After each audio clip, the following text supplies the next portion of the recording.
Olá, começando ao vivo aqui pela TV Capital Canal 32, também pela NET Canal 23, mais uma edição do Jornal Argumento. E vamos falar, né, sobre os assuntos, afinal de contas, a Prefeitura de Goiânia é a bola da vez, né? A greve dos professores, também essa questão aí de redução de salários, cortes, já parece haver aí um bloco que já não concorda, ou seja, a situação não é absolutamente nada fácil. O protesto da seleção brasileira, né? O cidadão agora não quer mais Copa, entre outros assuntos, e também, né, a eterna disputa do PMDB entre Íris e Friboi e também os caminhos que trilham Marconi Perillo. A gente aguarda também a chegada do deputado que conversa com a gente aqui, Thales Barreto, ele que é do PTB, para a gente falar um pouco sobre o trabalho na Assembleia Legislativa. Aguardando, né, ele preso no trânsito, mas o amigo Marcelo muito confortável, sentado numa cadeira digna de um papa. Obrigado pela presença e bem-vindo.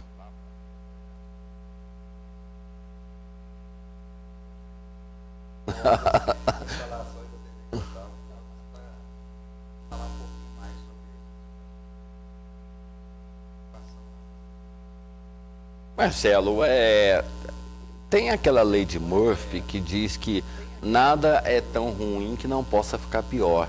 Atribui isso a administrar a lei de Murphy, né? Porque quando aquele negócio que o pão só cai do lado da manteiga.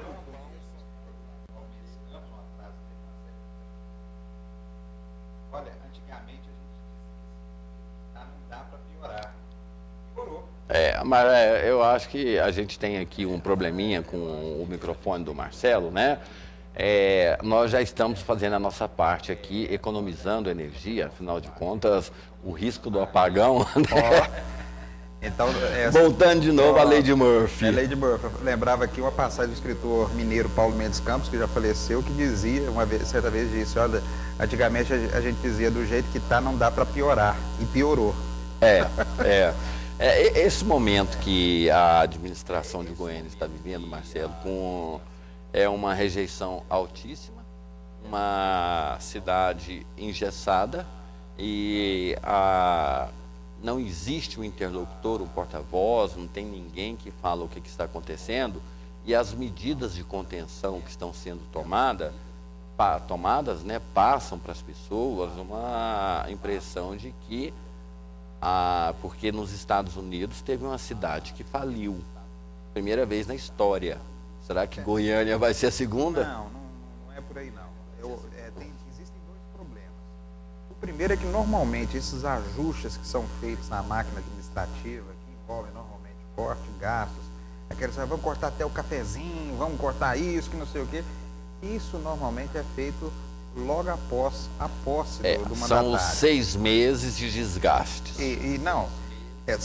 São medidas, as medidas impopulares, o remédio amargo tem que ser dado inicialmente, justamente porque a população está em lua de mel com esse gestor que foi eleito recentemente, e ele pode fazer o que tem que ser feito. No caso do prefeito de Goiânia, ele não fez isso. Lembrando um pouquinho a história. Seja por opção de gestão, seja por opção política, ele não fez isso. Eu me lembro que Tancredo Neves, pouco antes da eleição, ele disse, povo brasileiro, terei que tomar medidas amargas num primeiro momento, aí ele deu até o prazo, né? Serão 6 meses que nós passaremos por dificuldades, porém, depois teremos digamos assim, passada a tempestade, vem a bonança. Fez isso no início do governo. E ao contrário, por uma ironia do destino, existe a obrigação do prefeito de Goiânia, seja ele qual for, aí a cada 4 meses na Câmara, prestar contas, e sistematicamente ele vem prestando contas e apresentando, olha, tem déficit, tem déficit, tem déficit, tem déficit, tem déficit, e a impressão que dá é que não foi feito nada para estancar esse déficit. E o déficit, quando aparece na gestão pública, você tem que administrar e mostrar claramente o que está fazendo para reverter esse quadro. Aí, agora, o que acontece? A prefeitura já viveu a crise do lixo recentemente. certo? Agora, os professores... Não, antes tivemos aquela invasão do plenário com Sim, os professores que afetou mas foi pontual, mas o que pegou a cidade inteira foi isso. Agora, vem os professores em greve. Por que a greve? Tem ponto que é bobagem, que eu acho que é bobagem. É a questão de insalubridade, acho que está bem explicado. A prefeitura não pode pagar, porque Sim. Professor em sala de aula falar que não corre um ambiente risco de morte, insalubre, nada. isso é bastante questionado. Existe parecer nesse sentido dizendo que não pode pagar. Tudo bem. Reclamar do IMAS, que não melhorou o atendimento e que enfrentou uma paralisação recentemente. Isso é uma questão pontual também, é um problema de gestão do IMAS que precisa ser resolvido, mas também não afeta a condição.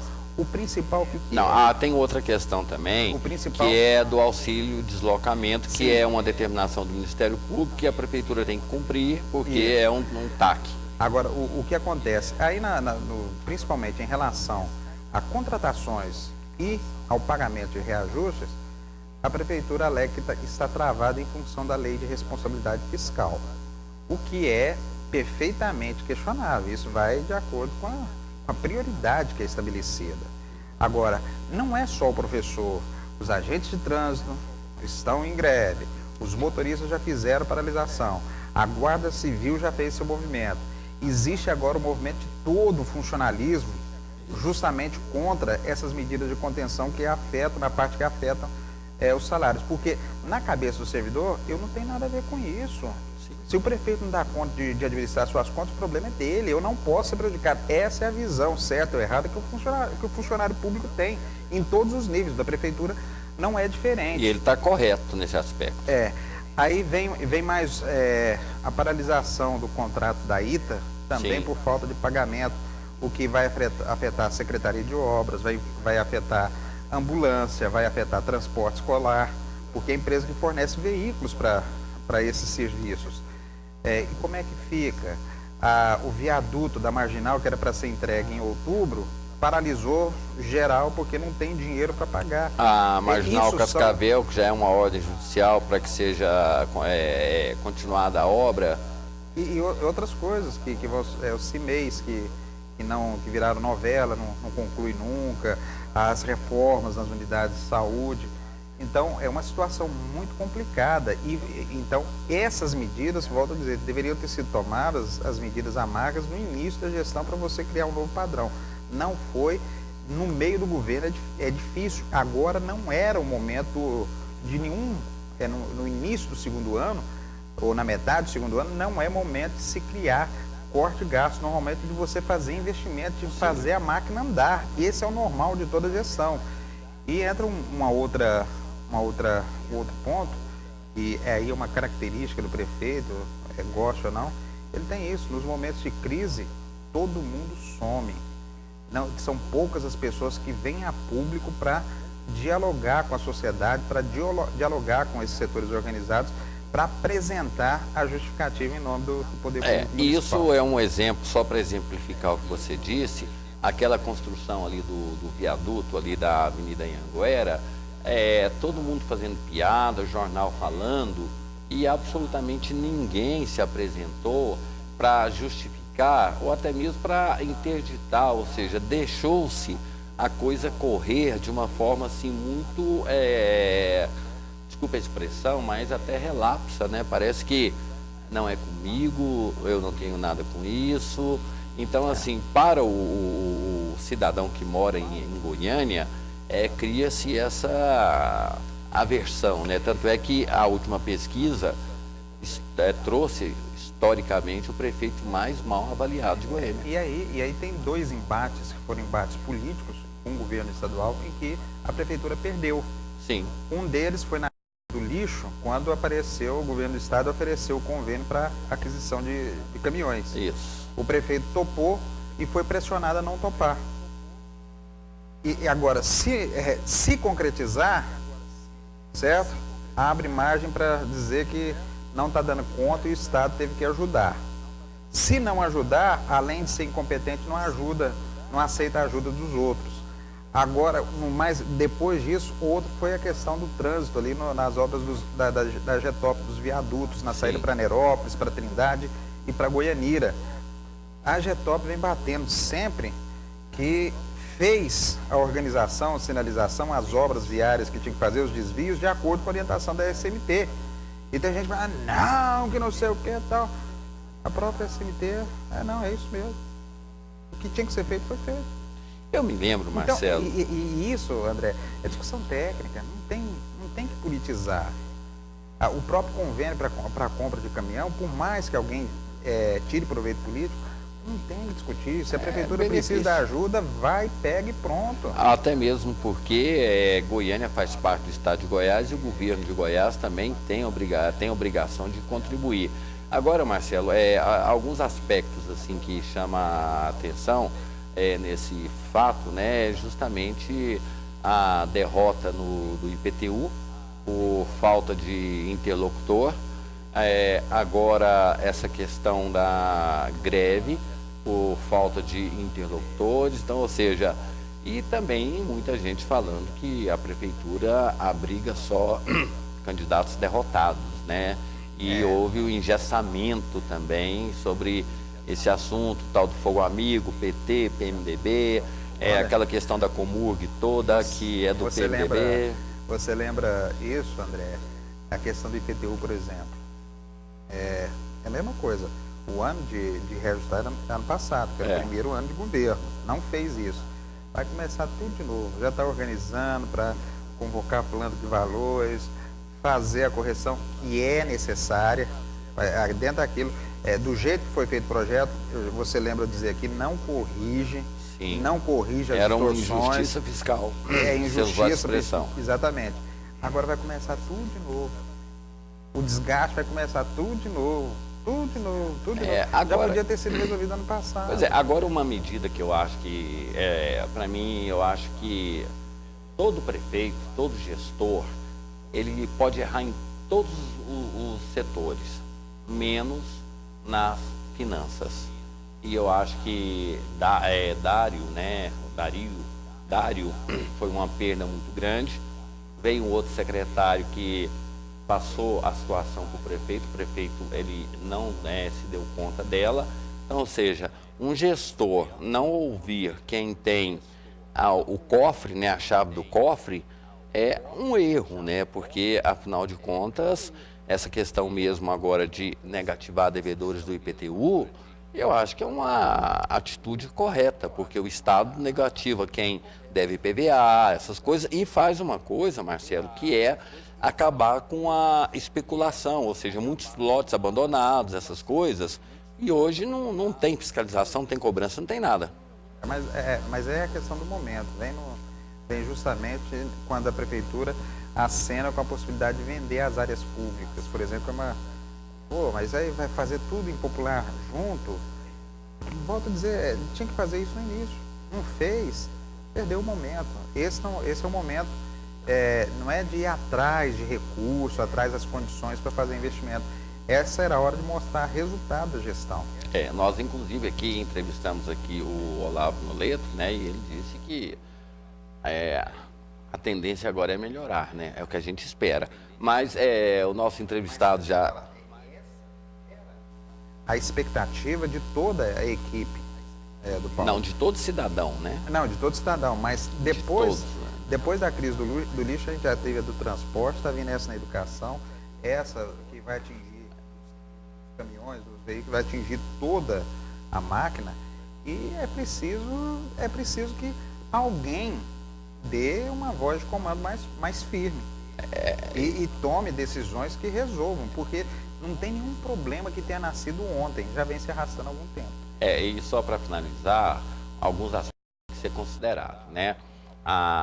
Foram exonerados vários comissionados. Eu tenho para mim, eu respeito o funcionalismo público, mas eu acho que às vezes algumas pessoas comissionadas, elas têm uma doação maior, sangue novo, essas coisas. Eu acho que você tem que ter critério, não pode ser igual o Íris, quando assumiu o governo de Goiás, fez um decretão e aí atingiu todo mundo e até hoje ele paga esse preço, né? Traz nas costas esse preço da impopularidade do funcionalismo público, né, Marcelo?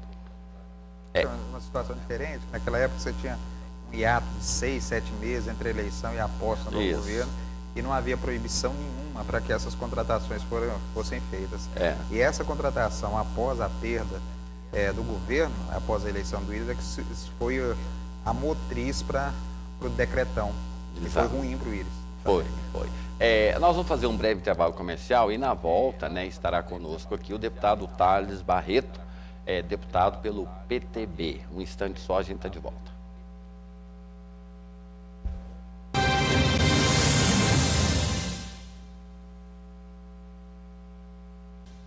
Jornal Argumento aqui pela TV Capital, canal 32, também pela NET, canal 23, e para vocês que nos acompanham por todo o Brasil, né, pelo site da tvcapitalgoiania.com, recebemos com muita alegria e muito prazer a visita aqui do deputado Thales Barreto, ele que é do PDT, o PTB, são tantos partidos, né, e a gente acaba às vezes cometendo, é do PTB. Deputado, muito obrigado por atender ao nosso convite. Seja muito bem-vindo. Eu que agradeço, para mim, estou entre amigos, uma satisfação. Estar aqui debatendo, falando de política, a gente sabe da audiência importante do Jornal Argumento, da sua história, André, e pode ter certeza de profissionais de alto calibre, de uma história muito forte em Goiás, e falar de política. Falar de política é muito bom, porque nós estamos num momento político. E eu tenho certeza que nessas transformações que o Goiás está tendo, nós temos muito o que falar. Tem um aspecto que eu admiro muito nos membros do PTB. O senhor, o deputado Jovair, porque vocês têm uma forma direta, e muita gente fala assim, nossa, mas ele é tão assim, direto, até mesmo assim, não sei o quê. As pessoas não estão acostumadas com isso, elas gostam daqueles políticozinhos bonzinhos, que escolhem palavrinhas bonitinhas, e vocês não são assim radicais, mas vocês colocam a realidade de uma forma transparente, sem máscara, sem nada. Talvez o futuro para a gente ter uma política melhor, ou a gente ainda vai ter aquele negócio depois da ditadura, a gente só escolhe governantes que sejam mais bonzinhos do que os outros e nos ofereçam mais do que aqueles que estão do outro lado.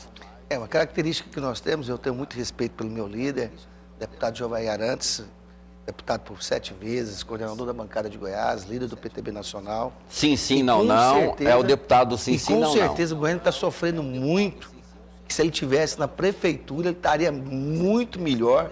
Jovair é um homem muito articulado no cenário nacional, tem assento à mesa com a presidente Dilma, sabe articular nos ministérios. Tenho certeza e convicção, eu estou afirmando, se o Jovair fosse prefeito hoje, não estaria passando esse caos que hoje está na cidade de Goiânia, infelizmente afetando as vidas de todos nós. Por sinal, eu também demorei um pouco até chegar no programa, até pela dificuldade que o trânsito de Goiânia está, e hoje realmente à tarde, a gente está vendo um trânsito de Goiânia com péssima qualidade, com muita dificuldade de chegar aqui. Mas eu vejo, André, a história da política tem que mudar muito. E tem que existir uma reforma política urgente. Hoje, o agente político está extremamente desgastado.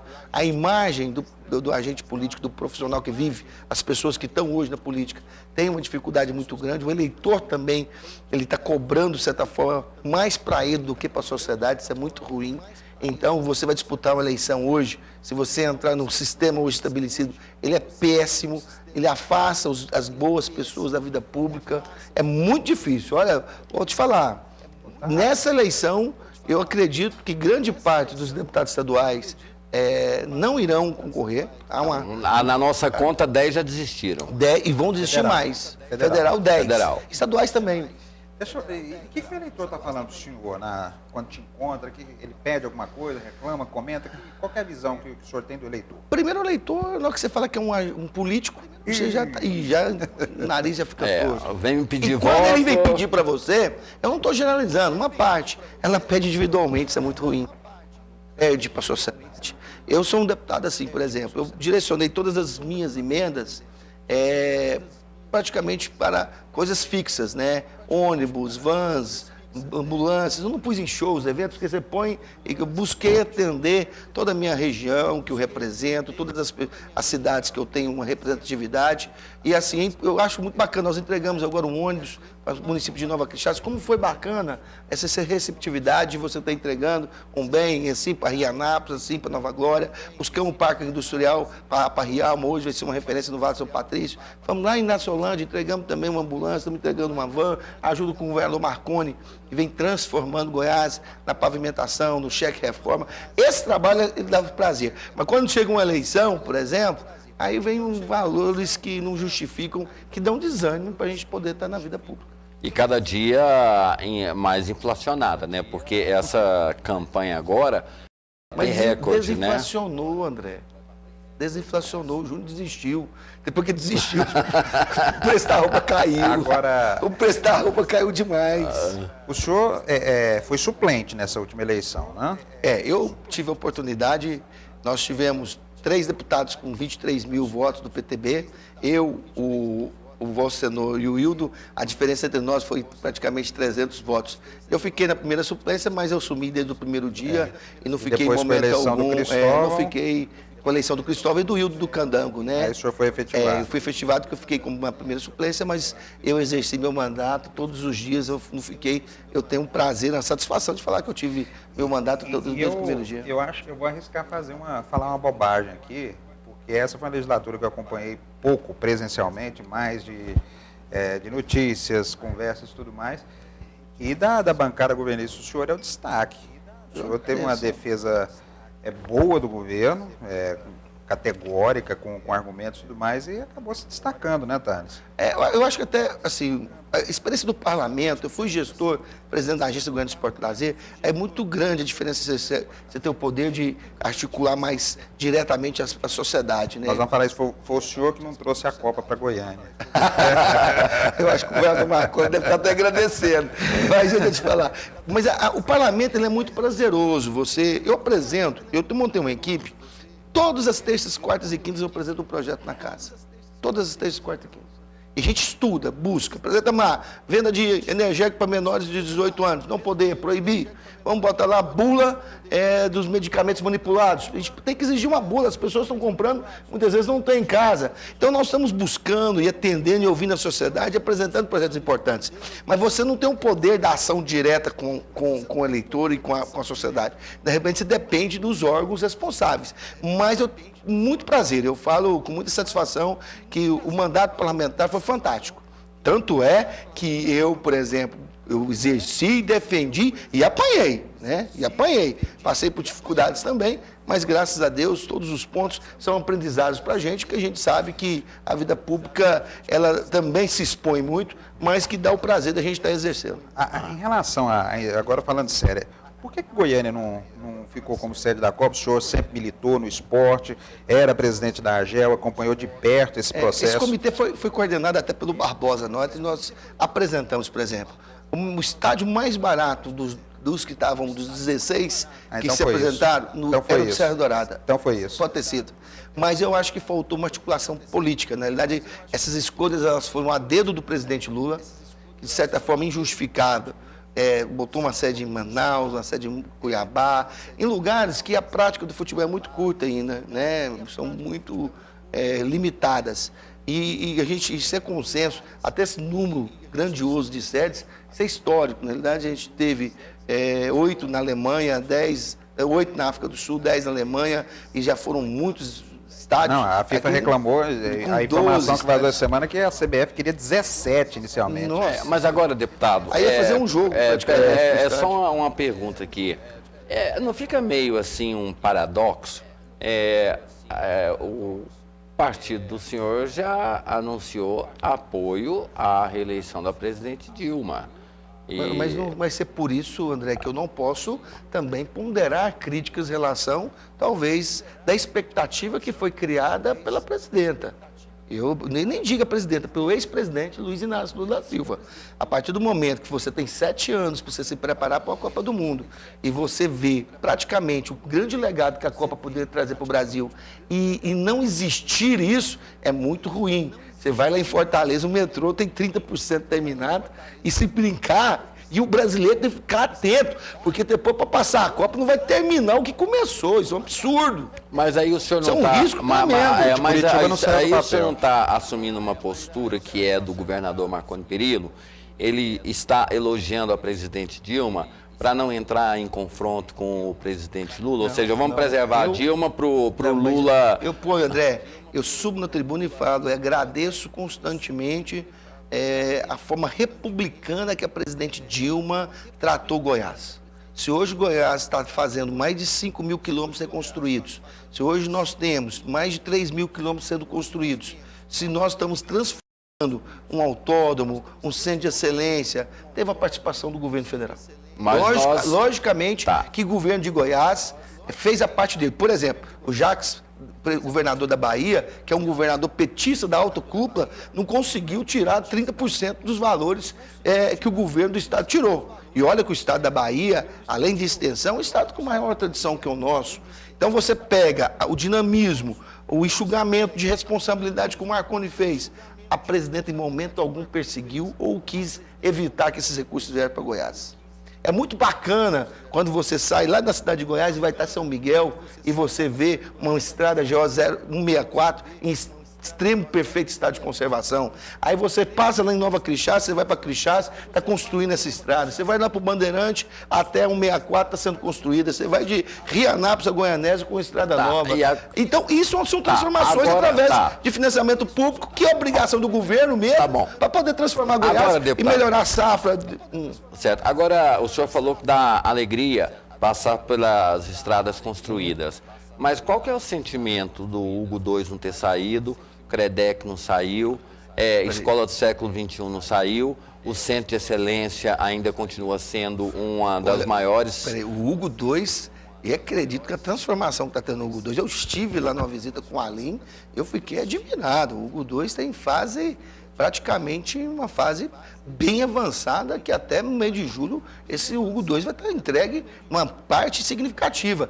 André, nós tivemos um programa de audiência nacional no domingo, rodava Fantástico, e dentro do Fantástico foi anunciado mostrando as saúdes da Bahia, de Tocantins, do Mato Grosso, do Paraná. Foi um programa até interessante, aí que você vê que nossa saúde hoje, quando foi passada para as OS, elas são referências. Hoje eu recebi um pessoal da HGG, as melhores UTIs públicas e privadas estão na HGG hoje. Nossas melhores UTIs do Brasil.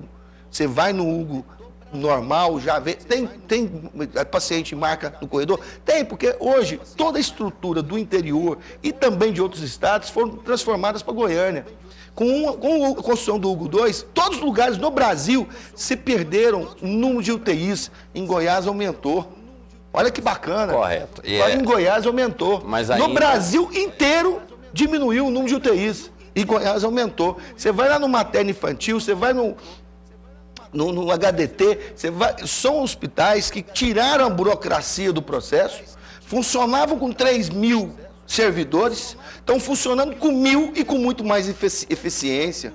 Nesse aspecto, eu acho que o senhor tem razão, inclusive aqui a oposição condena a AOS, mas lá na Bahia, de Jacques Wagner, que ele lançou, lá é o projeto futurístico, né? Então vem aquela questão política. Mas e a Escola do Século XXI, o Credec? Olha, assim, os Credecs estão sendo inaugurados. O de Aparecida está praticamente pronto, o de Goianésia já foi inaugurado.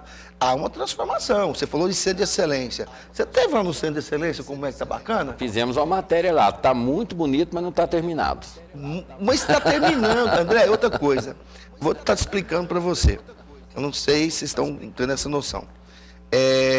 Todos esses recursos, seja BNDES, seja Banco do Brasil, seja desse banco japonês que está presente, esses recursos estão garantidos, eles estão em conta.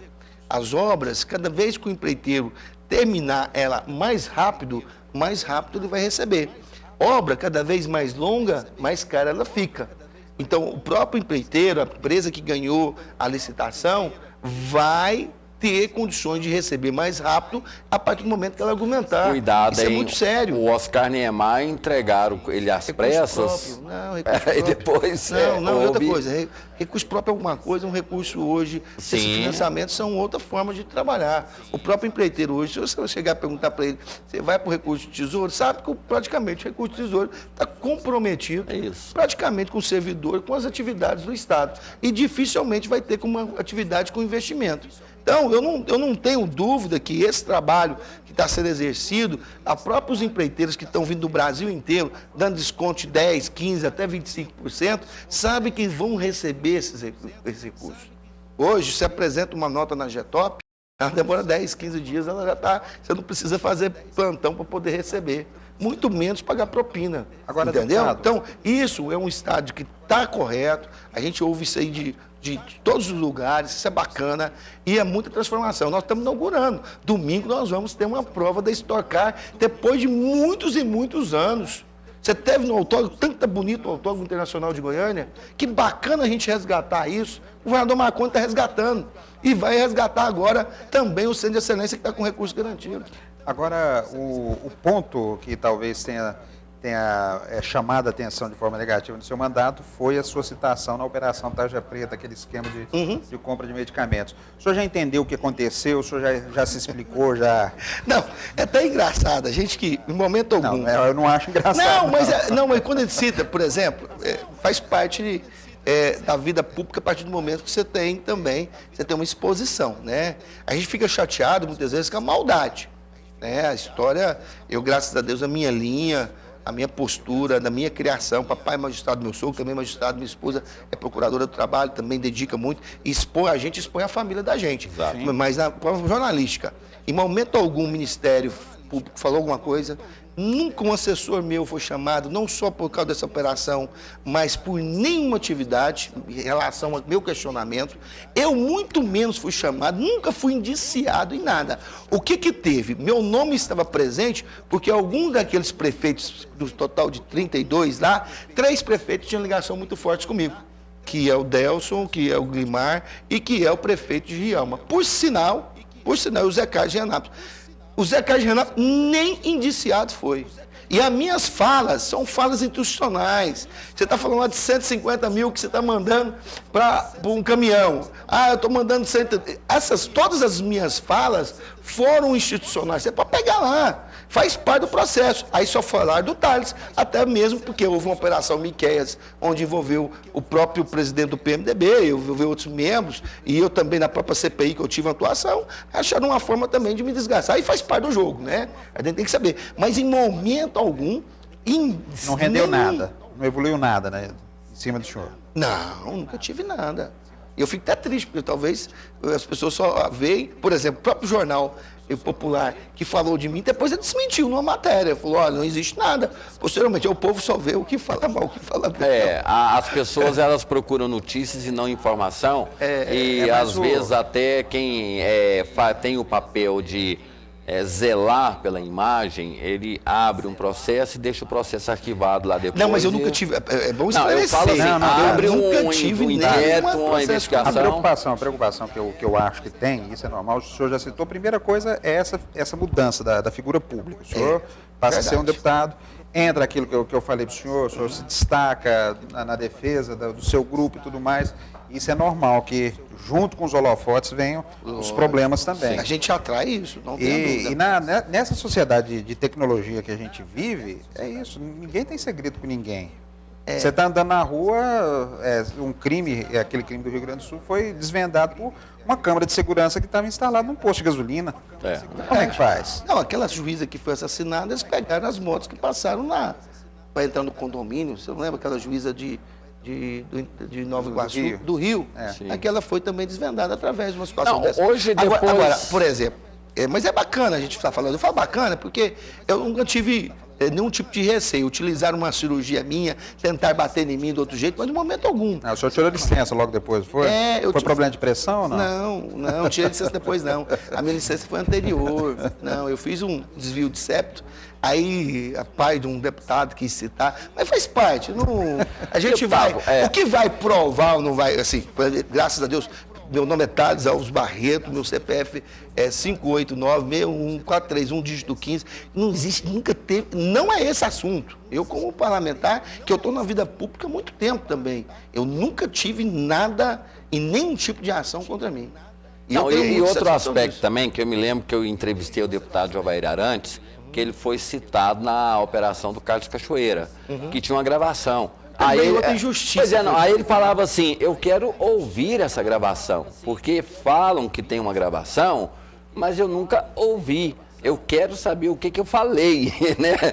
Eu falei, ou se eu não falei, ou seja, disseram que tem uma fala, mas até hoje não apareceu. Mas o mais bacana que também, assim, o que eu acho mais perdão, me coloquei errado, mas o que eu vejo também dentro disso aí, positivo. Nós tivemos de positivo, por exemplo, eu disputei uma eleição passada, eu não tinha nenhum prefeito e um vice-prefeito, eu tive quase 24 mil votos. Alguns amigos, como Vossa Excelência, alguns amigos. E hoje nós temos uma estrutura diferenciada. Por exemplo, dentro do Vale São Patrício, Itaguaru, Uruana, Rialma, Carmo, o Valtinho, ex-prefeito, ex-deputado estadual, está coordenando, São Patrício, Ipiranga, todos esses prefeitos, o vice-prefeito de Rubiataba, Nova Iguaçu, todos estão nos acompanhando. Nós temos um time muito forte aqui na Indiara, com Oswaldo Baiano, Neto de Petrolina, as pessoas de Corumbá. Então, hoje nós montamos um time que poucos deputados têm uma estrutura bacana como a gente tem. Agora, e quando você tem muitas dificuldades, há uma união porque as pessoas também te conhecem. Elas sabem o seu caráter. Entendeu? Mas e aí você fala assim, tentaram denigrir a própria base da gente. Eu quero falar assim, tá engraçado. Foi um deputado lá falar, não, o Thales querendo me criticar. Foi engraçado, ele tá do lado, minha cidade é do lado. E em momento algum ele nunca falou nada comigo. Por que eu não vou falar comigo? Então ele fez até comparação. Então os caras botando maldade, tentando aproveitar no momento de crise, que faz parte, mas a gente amadurece. Eu estou muito mais maduro e com muita disposição de estar entrando no segundo mandato com projetos maiores, se Deus quiser, se Deus abençoar, com postura de seriedade, de coerência, de bom senso. Tá, nós vamos falar sobre isso, mas assim, ontem eu vi um Twitter de uma pessoa já dando vitória a um candidato e dizendo que a oposição está apostando no horário da televisão. Aí eu fico pensando, né? Será que esse pessoal não entende que as redes sociais, ela tem um fator muito mais importante do que televisão hoje? E aí eu vou chegar ao ponto. A imagem da presidente Dilma está muito desgastada. O PTB vai apoiar. Aqui, o PTB já anunciou apoio a Marconi Perillo. Então, hoje, grande parte não são eleitores. São pessoas que defendem causas, ou seja, odeio tal partido, amo tal, são apaixonados. Não são mais aquelas pessoas que têm o poder de discutir, de discernimento, esse negócio. Virou uma paixão. Como é que vai ser transitar entre essas paixões? Porque o PT odeia, pelo menos os internautas, né? Do PT odeiam o PSDB e o do PSDB odeiam o do PT. O senhor vai estar aqui em dois palanques. Eu vejo Como uma que vai... situação. Eu vejo uma eleição nacional com poucas atividades. Na realidade, a eleição para presidente, ela não influencia a guerra que vai existir na eleição estadual. Elas são eleições distintas. Até você pega as eleições passadas, eu acho assim, por exemplo, dificilmente acredito que a Dilma vai vir em Goiás. Se vir, olha lá. Eu lembro que ela é muito pouco isso. Acaba tendo algumas situações, mas é muito raro. Eu só vejo o seguinte, o governador Marconi tem uma história com o Jovair. A partir do momento, eles são uma história de... Eles ficaram juntos politicamente. Sim. Desde o seu início. Tiveram mandato estadual juntos, depois federal, sempre foram parceiros e aliados. E hoje o Jovair, ele faz parte de uma bancada, de um grupo. Ele é líder do PTB. Ele também não tem o poder de fazer ou desfazer. Existe um consenso nacional. O PTB não compõe o governo da presidente Dilma. mas declarou através de um consenso entre eles e tem que saber respeitar. E nós também vamos seguir as diretrizes do próprio Jovair. Eu tenho uma linha partidária. Agora, também não entra essa briga de presidente da República com aqui. Eu vejo isso muito limitado ainda em termos de campanha eleitoral. Então, eu acredito que campanha vai pegar fogo, é campanha estadual. Antes do PTB, o senhor marcou época no PFL Jovem. Ai, que... Foi, né? Que hoje é DEM. O senhor conheceu bem Ronaldo Caiado? Muito, muito. Conheço muito bem. Por que Ronaldo Caiado se isolou tanto politicamente? E qual que é o caminho que está reservado para ele nessa eleição? Eu vejo o doutor Ronaldo uma satisfação muito grande como político, como exemplo até. Ele é um homem com muita dedicação. Tem o seu radicalismo, mas tem a sua contribuição com o Goiás. Eu estava em Amaralina. Aí uma pessoa perguntou, o Ronaldo vai ser candidato? Eu falei, as articulações estão acontecendo por parte do DEM, acho num momento muito difícil, mas o Ronaldo é um grande homem. Aí o cara virou e falou assim, o Ronaldo vai ser um senador para o Goiás, vai ser um senador do Brasil. Uma postura diferenciada. E vejo uma composição, Ronaldo próximo da base. Não vejo Ronaldo distinto, não. Vejo assim, aí você pergunta, como é que vai ser a articulação? A chapa não está formada? Eu vejo, a chapa vai ser formada só no dia 30 de junho, né? De junho, que é o último prazo o governador nem decidiu se vai ser candidato? Nem vai ser candidato, não é como discutir isso. Será né? que ele vai ser deputado? Eu acho que não, não sei. Eu não tenho, mas nós sabemos que ele vai ser candidato e essa chapa vai ter um consenso, depende de várias articulações, mas vejo, por exemplo, o Zé Hélito, um excelente político, está com um discurso afinado, teve uma lealdade com o Adão Marconi fantástica, um grande nome dessa nova geração, a maior revelação do doutor Zé Hélito, tem um respeito profundo para ele, eu acho que tem que fazer parte também da chapa. Vilmar tem a sua história, eu tenho mais aproximação com o Zé Hélito do que com o Vilmar, porque era um grupo até distintos de Ronaldo e Vilmar, mas isso deixa as coisas acontecerem, faz parte do processo, né? Eu acho que o governador Marconi sabe muito bem o caminho e vejo o governador Marconi ganhando uma eleição, fazendo um governo dele, um governo para o cenário nacional. Aí eu vejo um governo sem, ainda mais se for uma eleição sem segundo turno, aí vocês podem ter certeza Vocês que não estão muito otimistas, não? Olha, a gente sabe do desgaste que existe do governo com 4 mandatos, né, seguidos. Mas nós sabemos que Goiás está passando um momento muito importante para o Brasil. Goiás hoje, quando o PIB cai, Goiás cresce. Quando a mão de obra diminui, Goiás aumenta. Aí onde você vai, você vê transformações. Você pega um aeroporto de cargas que está sendo terminado agora, só a base dele são 12 andares. Nós temos um Porto Seco que começou a funcionar agora e vai ter uma ferrovia Norte-Sul, você vai ver uma transformação. Você chega dentro do Vale do Araguaia, que antigamente só criava boi, hoje está criando soja com melhor produtividade do que da região de Rio Verde. Então você vê um estado que as coisas estão acontecendo com todas as dificuldades, com o Brasil ainda retraído, Goiás, no centro do Brasil, conseguindo ter uma transformação muito mas forte. Aí o senhor está com um discurso otimista. Agora vamos para a realidade.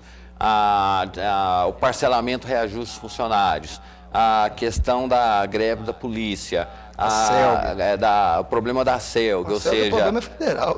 Não, sim, mas está em Goiás, né? Mas como não foi concluído o processo, continua sendo problema nosso, principalmente porque está travando o desenvolvimento. E hoje é um grande problema, aonde a gente chega, o grande problema hoje é a relação da CELG com os seus consumidores. Hoje, eu tive lá em São Jorge no sábado, você vê o desespero daquela comunidade lá no Nordeste goiano, do lado de Alto Paraíso, não sei se você conhece, é uma cidade que fica 5 dias sem energia, eles estocam ali.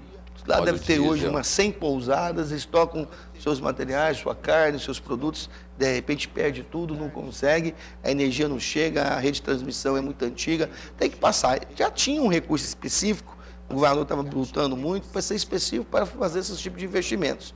Eu tive, por exemplo, eu estava lá dentro de Nova Crixás, você precisa montar os galpões para aquecimento, para manutenção da soja, você precisa de energia. E isso não está chegando, ela não suporta.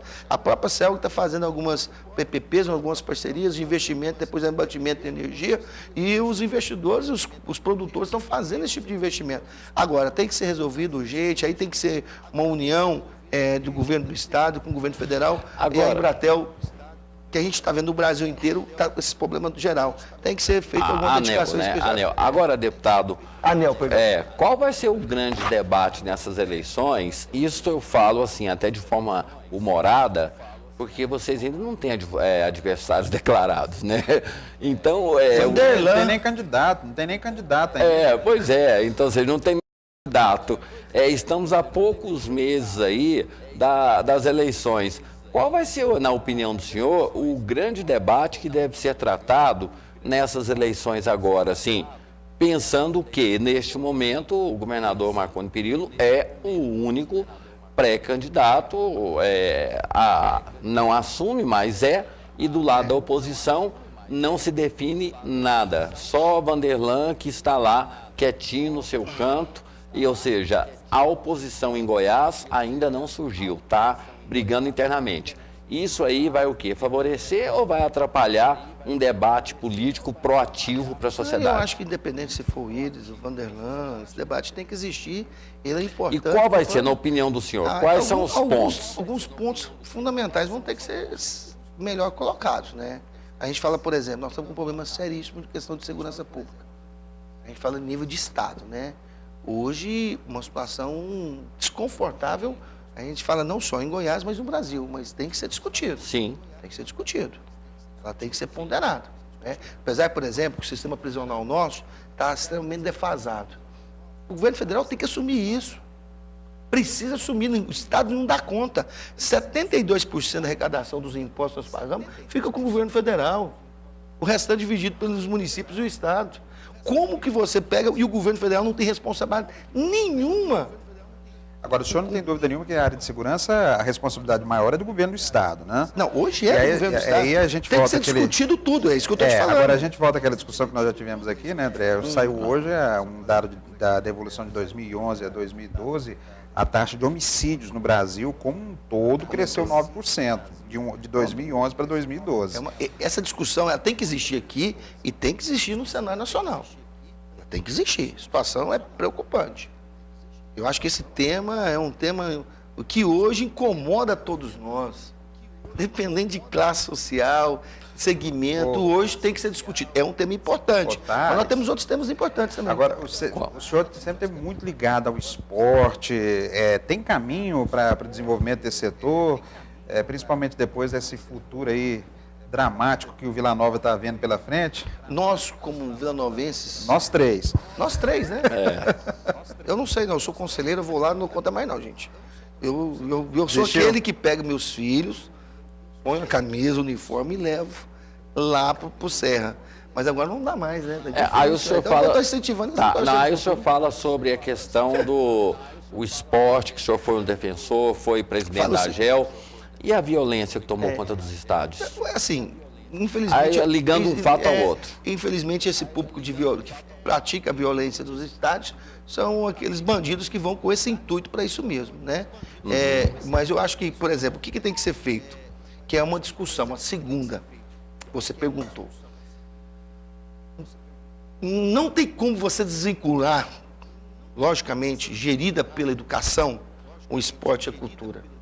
Nós só vamos ter um estado melhor, a gente pode sair na frente dos outros estados, se realmente o investimento na educação, na escola de tempo integral, gerindo a tradição, a cultura, a valorização, o esporte sendo com referência, aí nós vamos conseguir realmente tirar a evasão, você vai conseguir ter um futuro. Aí você reflete em todos os outros órgãos. Tem nada melhor do que o esporte para mexer com o corpo, com a mente, com a cabeça. Não tenha dúvida que esses trabalhos são fantásticos. Olha, eu estive em Ubiataba e fizemos lançamento lá dos Jogos Escolares. Foi tão bacana você ver os alunos, os professores entrando numa entrada olímpica, se dispondo, fazendo a tradição das origens de Rubiataba, cantando o hino de Rubiataba, posteriormente mostrando a tradição de Goiás, com piquica, culinária.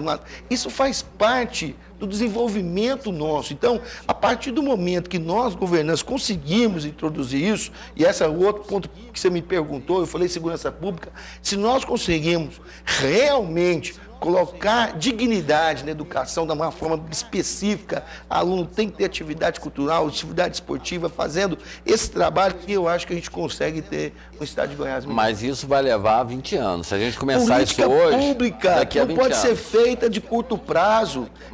Médio a longo prazo ela tem que acontecer. Mas, deputado, nós só temos, hoje no Brasil, não tem política de Estado. A única política de Estado que tem é de arrecadação e de assistencialismo. Fora isso, são políticas de governantes. Perfeito, mas é essa a situação, por exemplo, até mesmo em relação à segurança pública, a forma, por exemplo, você tem um sistema que eu estava falando, o governo federal deixando, você hoje, a escola do crime é na cadeia, você não recupera, você apenas vê ele se piorando lá dentro, onde poderia fazer a recuperação. Agora, eu acho que os dois grandes pontos para a eleição de 2014, para a discussão, eu acho que é muito difícil realmente não focar nessas duas situações importantes, que é a segurança pública e que é também a própria educação. Eu acho que são dois pontos que não adianta, a gente não tem como fugir disso. Eu acho que são pontos que... E fazer uma política pública de médio a longo prazo. Mas aí, deputado, isso é chamado Estado mínimo. É segurança, educação e saúde. É mínimo, mas não existe. Pois é, nem do Estado mínimo, que são os 3 pilares, os governos conseguem gerir. Como podemos avançar em outras áreas? Não, eu acho que as outras áreas são automáticos. Eu acho que o Estado, ele continua andando. Quando a gente fala de saúde, é porque nós acreditamos que as OS conseguiram se resolver. Hoje estamos avançando. O Hugo 2, por exemplo, vamos dar um tempo importante. Ah, faltou água. Nós temos hoje o João Leite aqui, que vai dar água para nós por mais 30 anos. Esse problema de água para Goiânia está praticamente resolvido por mais 20 anos no mínimo. Então, os problemas pontuais, a infraestrutura hoje, fazendo essas obras que terminam esse ano, pelo contrato da Getop, tem que terminar a grande parte delas, nós vamos ter uma infraestrutura importante para poder transportar toda a produtividade do Estado que nós temos como referência o agronegócio. Então, nós temos um porto seco que vai ser feito, que está funcionando.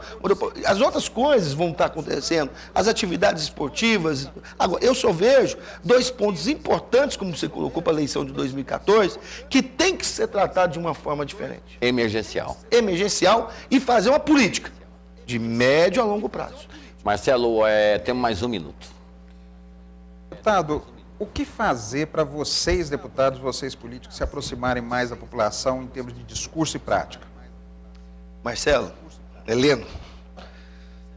Marcelo Heleno, não. Marcelo Heleno mesmo. Eu estou aqui. 1 minuto, deputado. Eu vou ser bem rápido. Eu vivo o máximo possível, cara. Eu rodo, estou próximo, eu ouço. Eu não estou fazendo um projeto por dia por minha vontade. A gente abriu o gabinete. Eu levei o gabinete itinerante praticamente em 60 municípios. Eu pus essa aproximação, busquei. Talvez não foi o ideal. Mas eu pus o máximo possível de dedicação da gente poder ficar próximo da população. O primeiro mandato é muito difícil. Ainda mais um mandato forte que eu tive, como você colocou no início. Mas você pode ter certeza que eu estou tentando me aproximar ao máximo como deputado do esporte, mas um deputado municipalista, você pode ter certeza disso.